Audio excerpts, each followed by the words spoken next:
रात का वक्त था लेकिन आज की रात में कुछ अलग सी बात थी। हवा बिल्कुल हल्की थी, जैसे वो भी धीरे चलना चाहती हूँ। आसमां पर सितारे इतने कीड़े दिख रहे थे कि लग रहा था किसी ने ब्लैक के बस पर सिल्वर दूध सजा दिए हूँ। मैं अपने कमरे की बत्ती बुझाकर खिड़की के पास बैठा था, सिर्फ बाहर की रोशनी को अंदर आने दे रहा था। कभी कभी अंदर रहता नहीं बल्कि इंसान को उसका चेहरा उसके रोशनी से नवा है। जब छोटे के तो लगता था लाइफ समझे होंगे न थे, तो लगता ही ब्लेयर सब परफेक्ट हो जाएगा। लेकिन जैसे जैसे वक्त गुजरता है पता चलता है परफेक्शन कोई रियलिटी नहीं बल्कि मुझे हाँ शायद इसी इम्परफेक्शन में ही असली बूटी छुपी होती है। दूरती से दो के भौंकने की आवाज आ रही थी और फिर सब कुछ फिर से क्वाइट हो गया। ये साइलेंस मुझे पसंद है, इसमें एक स्पेस होता जहाँ थॉट्स बिना रुश के आते।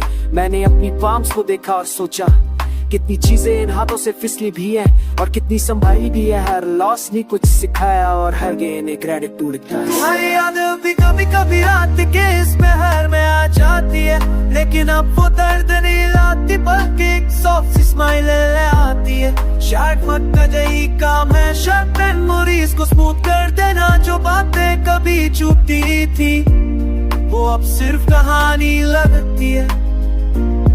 मैंने रियलाइज किया कि हम अक्सर उन चीजों के पीछे भागते हैं जो हमारे पास नहीं होती, और जो होती हैं उन्हें इग्नोर कर देते हैं। हैप्पीनेस शायद इसलिए दूर लगती है क्योंकि हम उससे गलत जगह ढूंढते हैं। कभी किसी अपने की आवाज में, कभी एक पीसफुल लम्हे में, और कभी सिर्फ एक डीप ब्रेथ में भी वो मिल सकती है। आजकल मैं खुद को ज्यादा सुनता हूँ, पहले दुनिया का नॉइस इतना लाउड था कि अपनी इनर वॉइस सुनाई ही नहीं देती थी।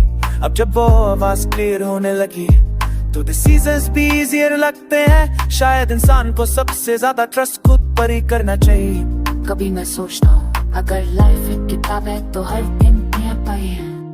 कुछ पेजेस पर ब्राइट कलर्स होते हैं, कुछ पर सिर्फ ब्लैक इंक, लेकिन दोनों जरूरी है क्योंकि कॉन्ट्रास्ट के बिना स्टोरी बोरिंग हो जाती है। विंडो से ठंडी हवा अंदर आए, पुर्तसल किसी मूव करने लगे। उस मोमेंट में मुझे फील हुआ कि चेंज भी हवा की तरह होता है, इनविजिबल मगर पावरफुल। हम चाहे रेडी हो या ना हो वो आता जरूर है, और जब हम उसे रेस्ट करना छोड़ देते हैं तब लाइफ थोड़ी ही सहलने लगती है। मैंने अब ग्रजेस होल्ड करना छोड़ दिया है। फॉरगिवनेस किसी और के लिए नहीं बल्कि अपने दिल के लिए होती है। जब दिल हल्का होता है तभी नए एहसास जगह बना पाते हैं। कभी कभी फ्यूचर का थोड़ा भी कंफ्यूज करता है, लेकिन डराता नहीं। मुझे लगता है अनसर्टेनिटी एक रिमाइंडर है कि कहानी अभी फिनिश नहीं, बहुत से सरप्राइजेस अभी बाकी है। अगर तुम कभी फिर मिल जाओ तो शायद मैं बस इतना कहूँगा, आई होप तुमने वो सब पा लिया हो जो तुम चाहो।